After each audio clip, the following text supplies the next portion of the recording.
All right, so as we keep moving forward, let's draw the EMD HTC locomotive trucks, and they're basically 3 inches long each in the scale that I draw here. So basically want to come up a 1/2 inch on each.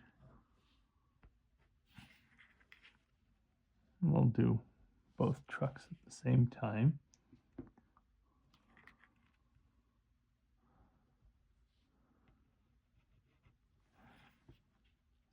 And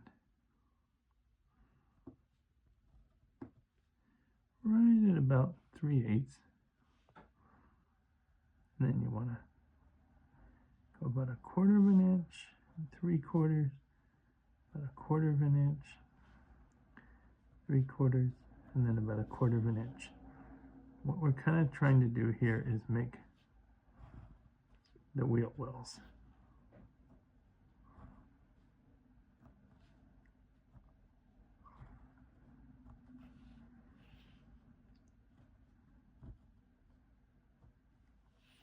Why don't we do this one too?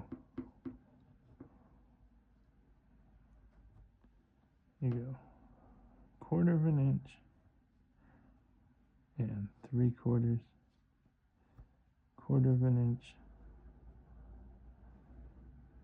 and 3/4,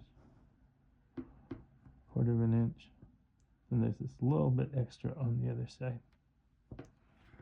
And then what you do is you, from these little wells, you kind of make a little kind of invisible, sort of light line going down to the rail. A little bit above the rail, but can go all the way down.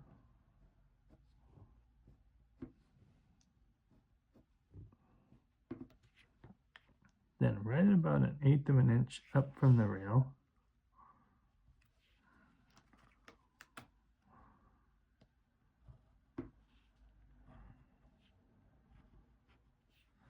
draw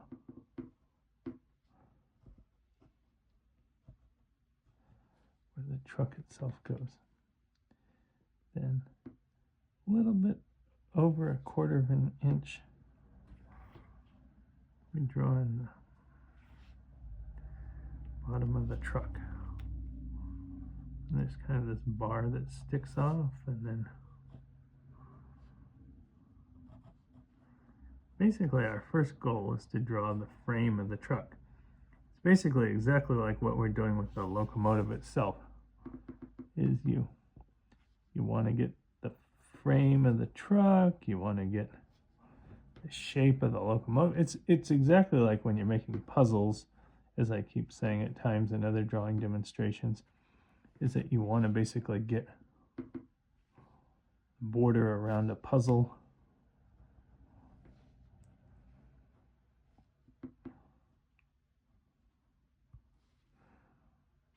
Because the last thing you want to do is be filling in all kinds of details and then realize that something's too long or too short, or getting the overall shape is very, very important. Okay, and then you kind of want to draw these little angled lines on the top. And from that, we could just put the wheels in.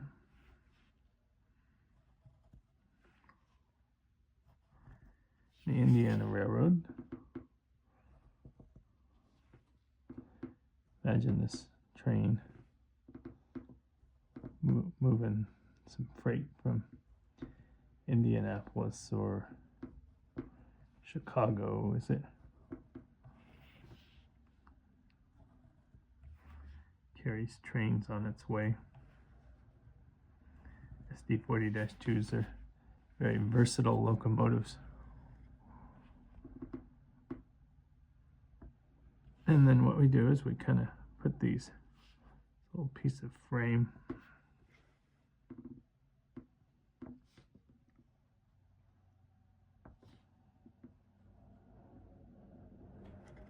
and then what we do is we put the roller bearing.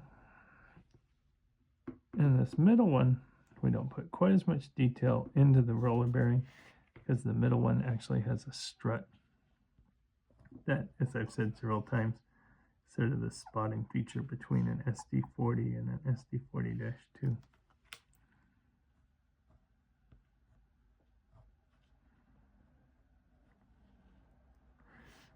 While we're at it, let's put the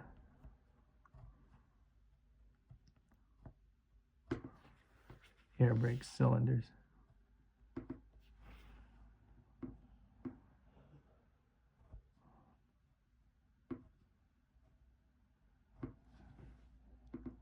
Up here, these little rectangles. But we put these circles here for the roller bearings. Just kind of put a couple rectangles around them.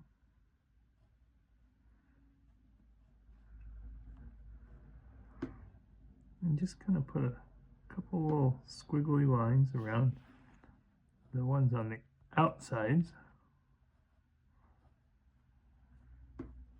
The rectangles, and then the little squiggly lines.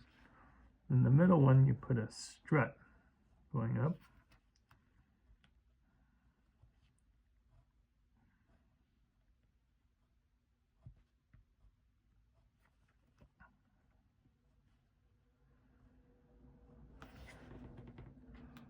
And put the same rectangles around it. And the squiggly lines. The rectangles.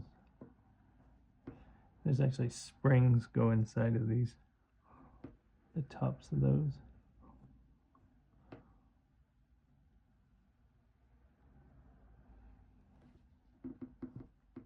And then put the strut here.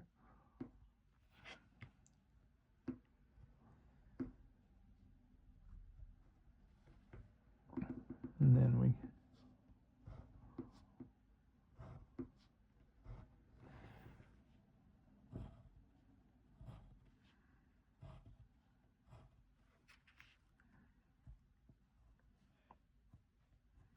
put these diagonal lines.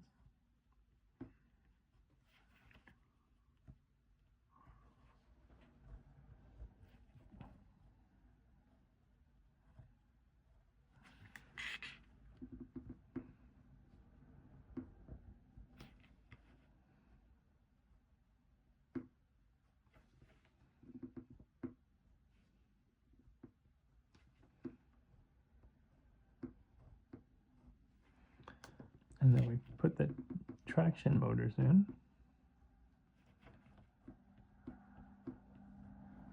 Kind of put just lines in them.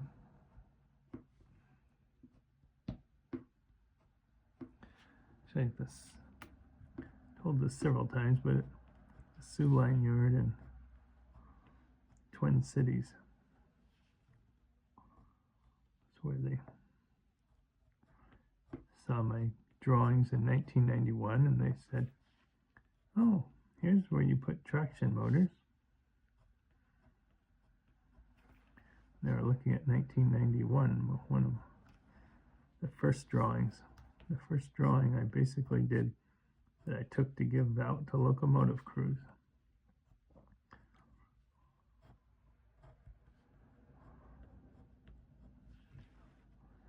They showed me where to put traction motors in the Sioux Line shops. I always think of that when I put traction motors under my drawings.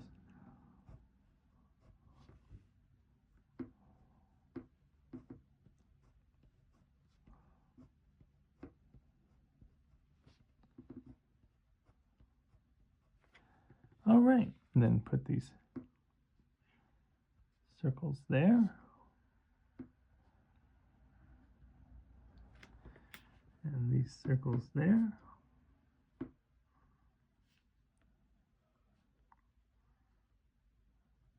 And we basically have our locomotive trucks ready, and time to move to the next chapter where we finish the pencil lines.